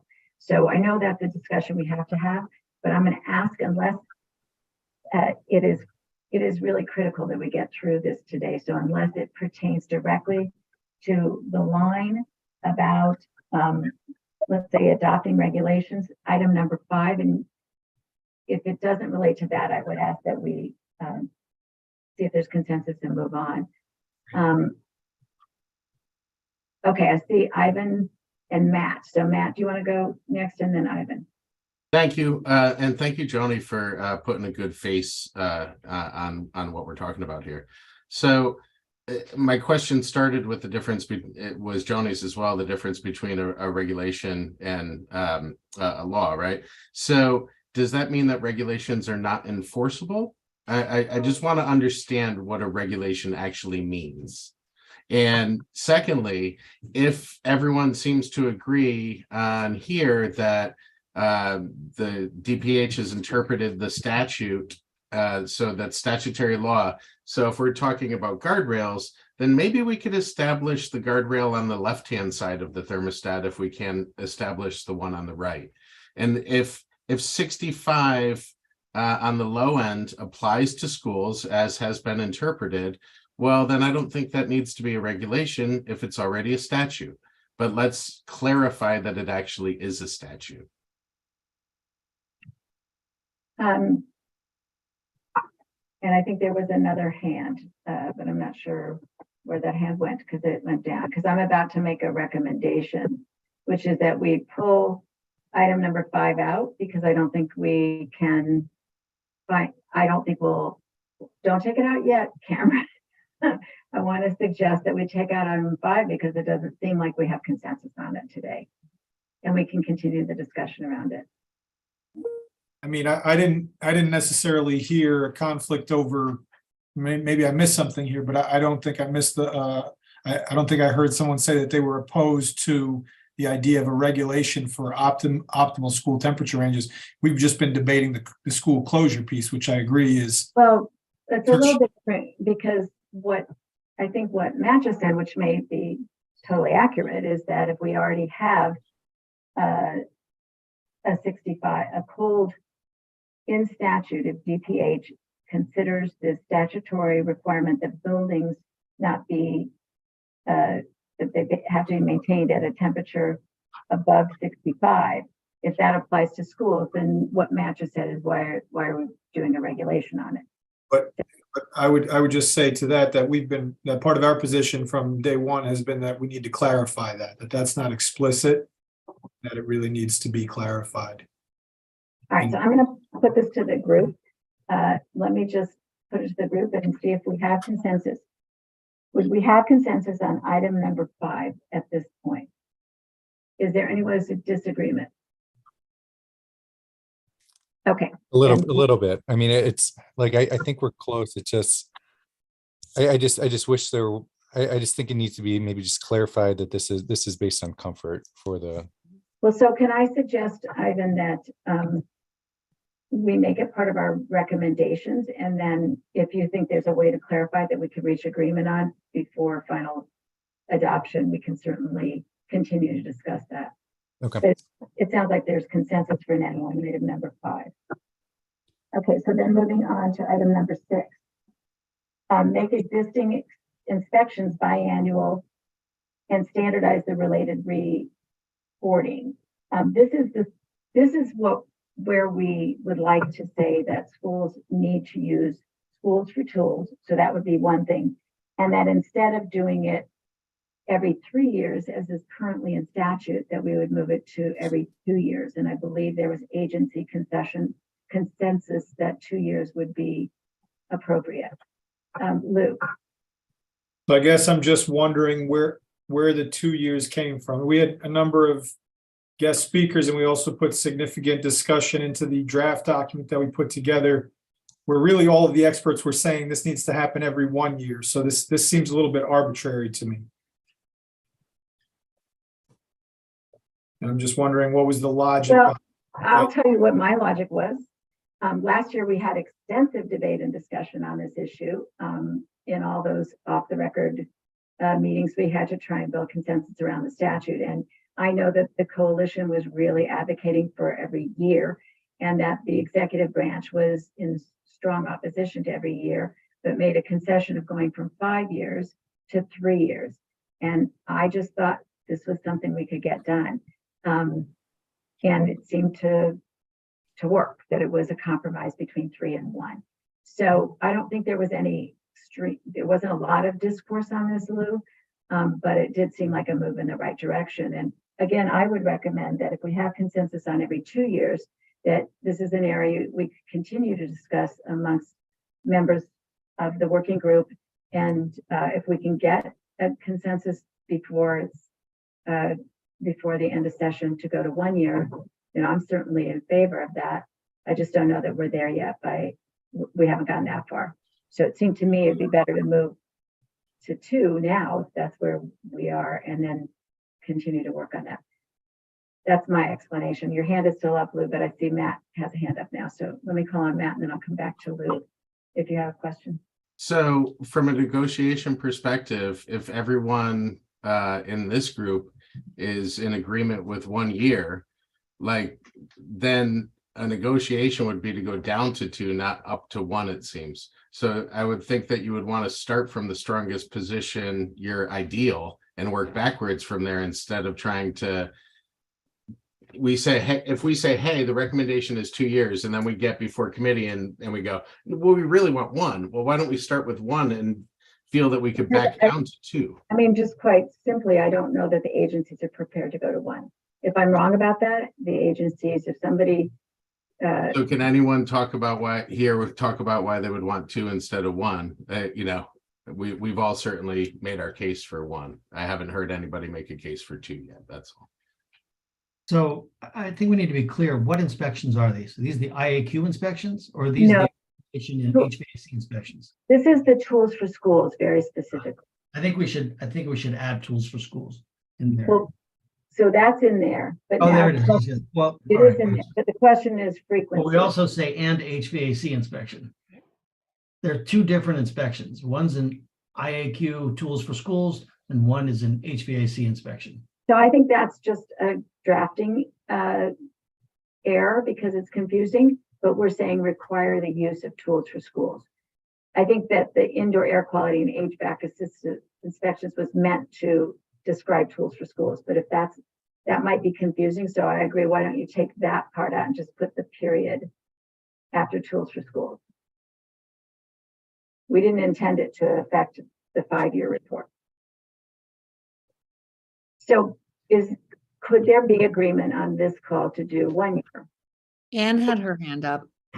Oh, I'm sorry, I didn't see that. Anne? I was going to clarify, as was just raised, the question of HVAC. Tools for Schools does a great job of learning about the system, but can't evaluate the HVAC. And, you know, I think annually would keep the project moving and going, and you don't have to keep retraining the teams. But if we can at least reduce the time from 3 to 2, I'd be comfortable with that, but I'd be comfortable with annually also to answer that question. So is there anyone on the call that would feel they could not go to annually? And I can't see everybody's hands, so just speak up if you're not comfortable with this recommendation. One minor detail that might help get the kind of the tagline right, requiring the use of tools for schools or similar low-cost walkthrough inspection. We specifically said tools for schools because we had a conversation about this, and it feels like that's the one program that people agree works and is low cost, and we do think it should be more standardized. So I don't think we want to confuse it with or similarly, unless you feel that's super important. Let's leave it with tools for schools, and then I heard no objection to making it annually. So if we could take out A and make it require the use of tools for schools annually. Period. So do we have consensus on that? Yes. When you write that all up, it would be for that part of the implementer bill that talks specifically about that 3-year program. We're just going to name it that and kind of focus the language, I think is the intention. When we get to the point of after we've done this, reach consensus or reach recommendations, they'll get written up by the lawyers in statutory language before the public hearing. But that's how I envision it would be done. And I see Joni has her hand up. I just want to make sure. So when we say require the use of tools for schools annually, is that going to be assumed that all of those individual requirements within tools for schools are being met? So when we say the documentation, just things like the training, because we want to make sure everybody's getting the proper training in order to be able to sign off on those documents. And it includes a range of people from, parents and teachers and staff and things like that. So I would suggest then when we're drafting this, that we make sure that we are clear. The intention is to require that schools annually implement the Tools for Schools program and in its entirety. Does that work, Joni? Yes, thank you. Great. And then the last one is item A there. So I think the point of item A is to make sure that when Tools for Schools is completed, that completion and any documentation that goes with it is also included in the 5-year HVAC inspection and evaluation. So do we have consensus on that? Yeah. Anybody disagree? Speak up or.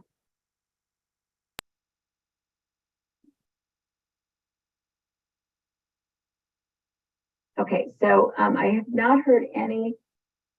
So we have consensus item number 6 as redrafted.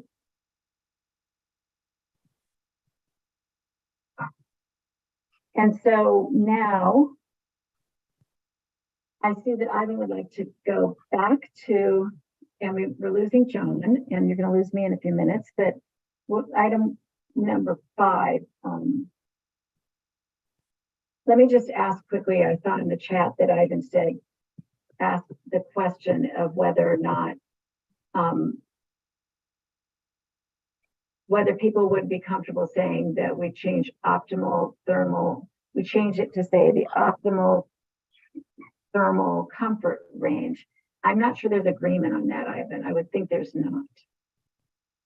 I would say, and I only speak for myself here, but I appreciate his good faith effort to find some common ground on this issue. And if others can agree, I'm okay with it. Yeah, DAS would agree with this as well. I like the language. I'm good with it. I'll John, go with it as well. How about our teacher? Yeah, I think it's okay. Okay, great. Then we will do that. Optimal thermal comfort range. I just add degrees Fahrenheit.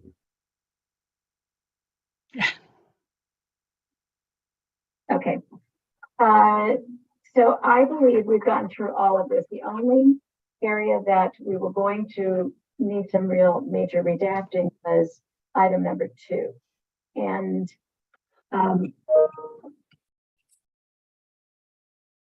I believe we could do the redrafting afterwards if we have consensus on what's intended. And I think the issue was around, there were a lot of good ideas about different ways this could be done.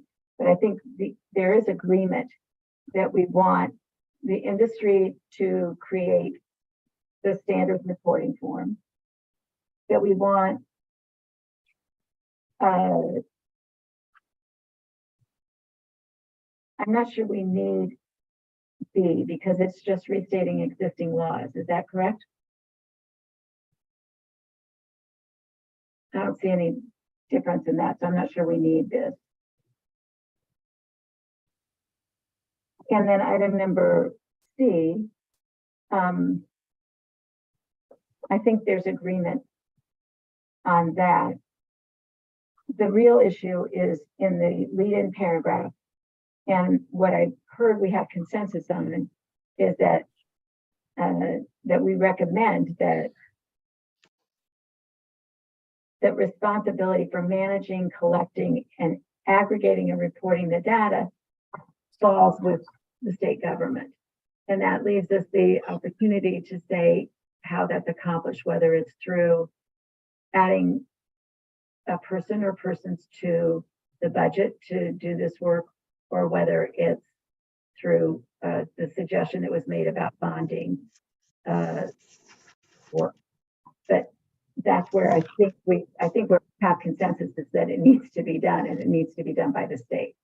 Wait, we're saying item number 2? I'm talking about the item number 2, the lead-in sentences.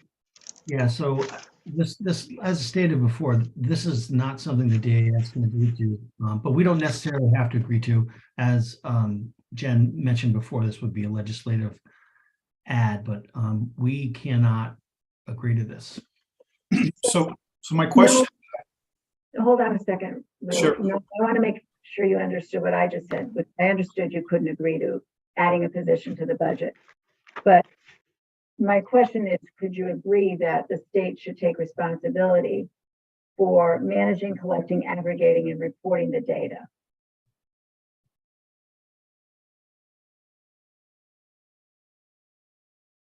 Yeah, assuming that we are simply putting together a website portal to go into some sort of software package that is uploaded by the districts, then there is no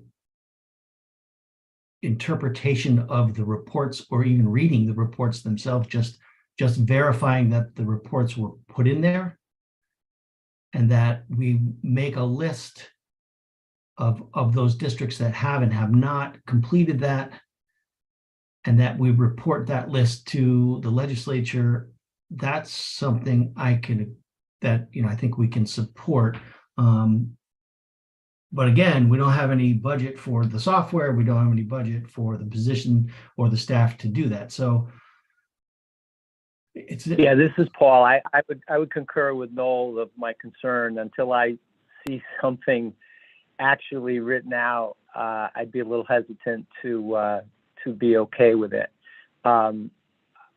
This could either be a highly detailed position, or it could be a very, like Noel said, a website that takes the documents in and it's available for anyone to see. So maybe we'll land somewhere in the middle, but I'm a little skeptical of being able to say that I'd be okay with this as written right now.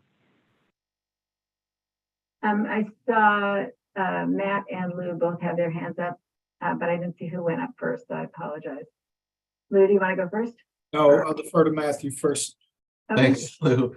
How about this? Instead of saying create a state position, what if we said assign a state agency to manage, collect, aggregate, and report the data? And we added fund this position via the legislature. That's our recommendation as a committee, not trying to write a law here. We're just trying to say this is what we need in order to implement this program.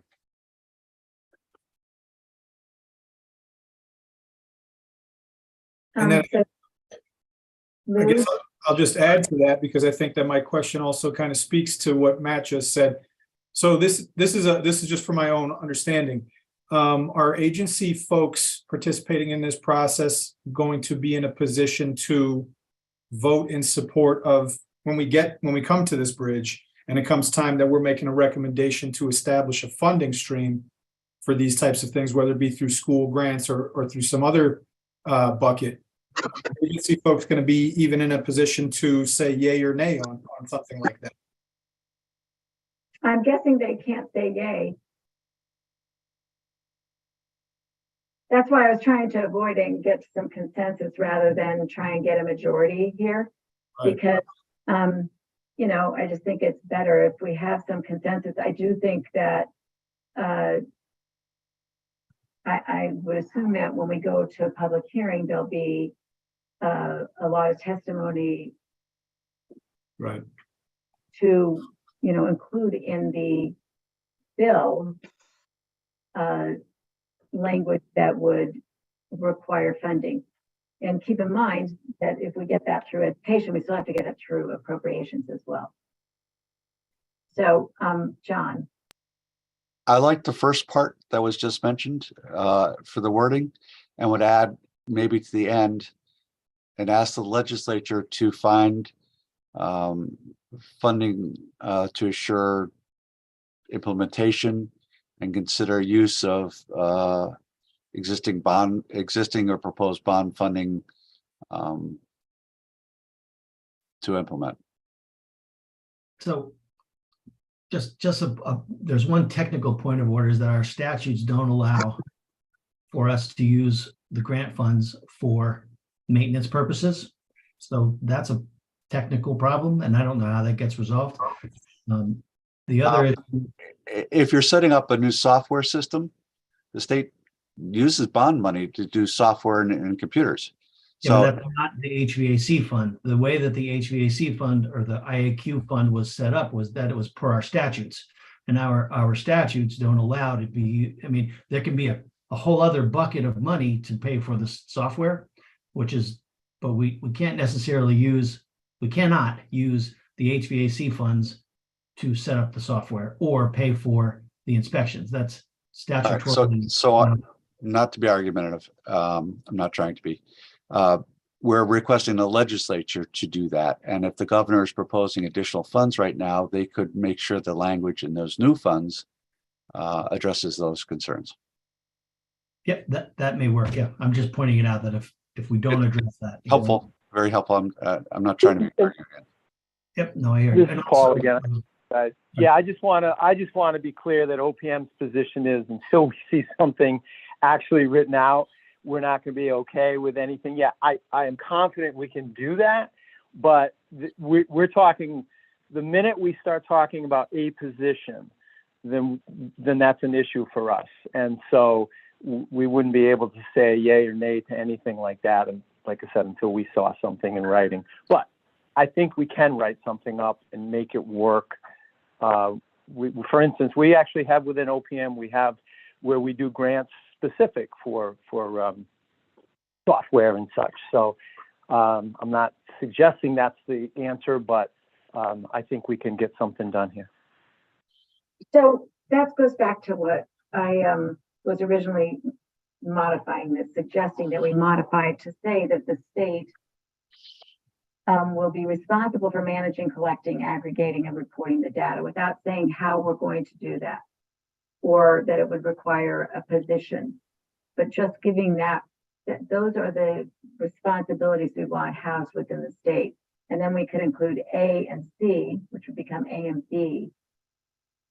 I'm not sure, and does OPM and DAS feel comfortable with leaving it at that and continuing to work on it, maybe getting to the point where we would have more specific language about how that would be funded and how that would be done before we finalize this. And when I mean finalize it, I mean before it either is written into JFS language, if we can get it done that quickly, either in education or approps. But just in general, saying that we know that this work, that this data that we're accumulating, that we're requiring, needs to be centralized in the state and housed in the state. Are we going to vote on Yeah, this as a whole, or are we going to vote on it on a point-by-point basis? I was assuming we'd vote on it as a whole because we've reworked it so much, but if that's a problem, then we could do it item by item.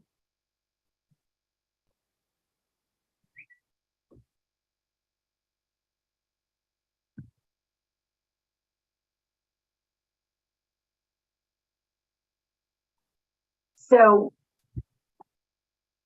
Cameron has taken out and just said the state will be responsible for managing, collecting, aggregating, and reporting the data from the 5-year HVAC inspections via an electronic reporting portal. The industry will create a standard reporting, and I think you should say the industry, not industry. The industry will, create the form. We would take out B because I don't think it's necessary. It's just state law. And then B would remain as it is. Are people comfortable with that? Is that something that we could get consensus on? Noel, you're not muted, so I thought maybe you wanted to say something.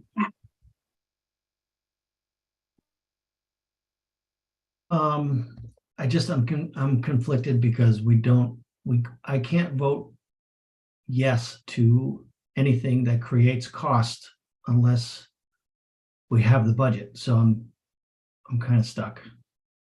Well, maybe what we could do is have consensus on some points and just have a majority vote on the others. That's fine.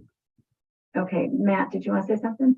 Can we add a C in there that the legislature is responsible to fund it? Does that get the agencies on board? I can't say it automatically simply because it is an effect on the budget, no matter what. So I'm somewhat okay with the beginning part of it, but even the reporting aspect of it, the definition of reporting. I mean, like Noel says, that could be a rabbit hole. So I'm a little nervous on that as well. Matt, I don't think we need to say that the legislature will fund it if we pass it. And there's going to be an Office of Fiscal Analysis report on what it would cost, and that's what we'll be voting on. Can I ask a question, Senator? Sure. You're the chair. You can just ask the question. To, I guess, I don't know, Paul or Noel, what oversight for this large allocation do the agencies want? Is it something entirely different than like what we're proposing here? Is there going to be like a secondary oversight that you guys have in mind for this $150 million a year? Well, I can tell you this, that from the start, the intent was always the cash infusion of the $150 million and then then to become 450 million. That was the extent of it. And I will tell you, the mentality was that, yes, it was totally different, it was the district's responsibility. I totally hear There's where no everyone's state going. oversight for the 150 No. million. It's just up to the district. Well, that was always the intent of this. That's correct. I will say, I hear what you're saying, and I can't say I disagree with any of your concerns with that. And I think it's a valid point. You're putting $450 million into something, you should, take a look at it. So for me, it's a balancing act. So I think I would agree that, okay, some state oversight of this. It just gets into the detail of how deep this goes. And like Noel said, the minute there's a cost associated with it, we can't agree to that. And I'm not sure that's necessary to have that part. But I just want to be clear, I I'm wasn't trying to okay put you in the hot seat. I just wanted to make sure we weren't spending this time debating something that was a parallel track to a different proposal you guys already had in place. I think there's a little, we started out that way, but I think I don't know, I can't speak for Noel, but I think you've convinced me that, yeah, it would be a wise thing for us to at least have something there as a centralized thing. That makes sense. So, I think that I can get that part across here. Sorry, So- go ahead, Noel. Sorry. Wait, before you speak, Noel, let me just say that the way I proposed it, I realized you guys might not be able to vote on it because you would be saying you're in agreement with more money being spent, and you can't do that. I get that. But I do think, I want to go back to, I think we've made progress here and we have time to continue fleshing this out. But I think there could be a majority vote that we need to have the state take responsibility for the items that were listed there. And that I'm afraid if we get into more in-depth discussion here, we might lose some of that forward motion that we might have. And we're running out of time. So I am just, I see there's a question here about if you can abstain and note your reasons for abstaining. But I think I had heard earlier that you're fine with the majority vote on this, as you should be, since that's really the rules. But it's nice to know that nobody is saying, oh no, this is going to kill us and we're going to go back to like opposite sides.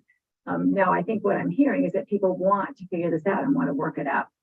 So I think that if there's no objection, we would vote section by section, and we would, and I think we'll have recommendations to come out of this meeting. If there's anything else that needs to be said before we vote? I just wanted to clarify that the state DAS has specific and direct oversight of the $450 million grants. It's the other 5-year inspections that we do not have anything to do with, and it has nothing to do with the funding for the IAQ grants. Just want to clarify that. They're completely separate, and they just happen to have similarities about what they do, but they are completely separate. The funding is completely separate the way it's set up. So there's no overlap. There's no relationship other than that. So I just wanted to clarify. That's all. Yeah, I didn't mean to cut you off completely. I appreciate that. Matt. Thank you. So I know that there's always been a dividing line between our work as the working group and what DAS is doing with the grant program. And it's interrelated, but it's not directly impacting, right? So I think that there was always a little bit of misunderstanding about those two and how they're interrelated, but it wasn't that the 5-year program that we had to be submitted in order to get a grant. And I think that was always the intention of the implementer bill, but I don't think that that's the way it actually was read by DAS. Not that that really matters in the scheme of things, but I don't want to see a municipality saying, oh, well, I just get to do this other kind of form, which DAS is just going to deem equivalent if that means that they're not going to do their 5-year program. So I don't want to belabor this, and it's something maybe to talk about later. But I think that if the 450 million is a proposed budget from the governor, right, that's going to be implemented by the legislature. So I don't think that DAS has that yet. And if the legislature carves it up however they want to carve it up for 2% for oversight under this auspice instead of DAS, then that's the legislature's prerogative.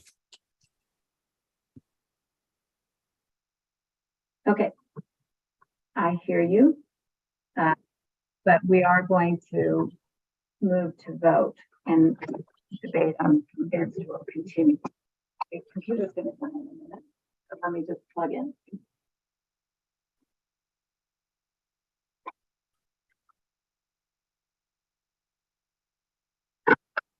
Okay. Anne. Could I just say publicly, I support the concept of number 2. It's so important that we know what the patterns are and that this is being done. Unfortunately, as a state agency representative, I'm probably going to have to abstain, but the concept, I hope we can work out the issue, but I just think it's an important area to continue the discussions of. Thank you. So, so people will be able to vote in favor, against, or abstain. So we're going to start with item number 1. Is there anyone who wishes to abstain or oppose? That's agreed. That's consensus. Item number 2, all those in favor, could you state your, I can't see you all, so let me just, I think I can do it this way. Matt's in favor. Leonard is in favor. Noel, do you want to abstain? Yeah, abstains, yep. John is in favor. Matt Colarity said is in favor. Lou is in favor. Michelle is in favor. Leonard is in favor. Ivan, do you want to abstain? Yeah, I was gonna say. Thank you. And Joni? I'll vote in favor, please. Great. And then Paul, I'm guessing you'll abstain? Correct. Thank you. Did I miss anybody? I'm abstaining. I don't know if I said that earlier, but yeah. Oh, Anne abstained. And then I see Michael Morrow is in favor. So we have a majority on that. And then moving to item number 3, regarding the 5-year inspections. Is there anyone who would like to abstain or vote no? And you'll have to speak up. I don't see hands very easily here. I don't think there is, because we had that discussion. So then item number 3 is agreed. Item number 4. I think that's agreed. Item number 5. With the changes that have been made, do we have consensus on that? Is there anyone who'd like to abstain or vote no? Okay, that's agreed. And then item number 6. I assume that that's also agreed. Is there anyone who'd like to abstain or vote no? Just, we have to change it to annual and biannual in the first line. Oh, right. Not there, that's right there, yeah, that's it. Great, good catch. Is there anybody who'd like to abstain or vote no? Hearing none, then we have consensus on that one.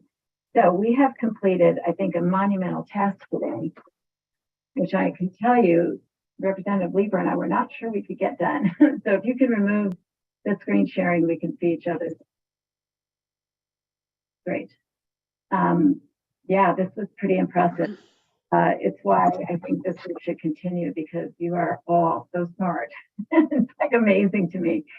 So really appreciate the discussion. We will be drafting this up for, it will be on the agenda. I'm sure we're voting on that agenda, I think tomorrow, but I am sure it will be on the agenda, and we will then have a public hearing, and we'll, want to encourage all of you to testify at the public hearing, because it will be important that people hear from you about the good work that's being done, and we're going to need your support getting this through across the finish line, because there's a big job that you just completed, but there's still a lot of work that has to get done.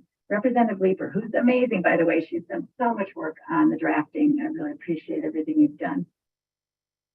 Thank you, Senator. I'll be very brief. I know we're quite a bit over, and folks may not have been anticipating a 2-hour meeting today, since we kind of snuck the vote in on such short notice. But I just want to thank everyone. It's been such a constructive and collaborative process, and I think we've come up with some really good, solid recommendations. So I look forward to the next steps in the public hearing. And we all appreciate your expediency and your focus on this issue. Yes, and we will get a copy out. Cameron will get you a Thanks. copy as soon as possible. And yeah, it's been a pleasure, but we're not done. I know. I know that there will probably be a process to continuing the work of this group, but I know I, for one, and I'm hoping Representative Leeper also feels like we want to keep working at this with you guys. It's been great. Thank you for Thank all you. your help. Very, very much thank you both, Senator Kushner and Representative Leeper. Very educational, very interesting process so far. Great. All right. So we'll see you next time. We'll keep you posted on anything. And if we need to pull you back together again as a working group, we certainly will do that. We'll feel comfortable doing that if we need to work through some more recommendations that we could maybe reach consensus on. So thanks so much, everybody. Thank you. Thank you.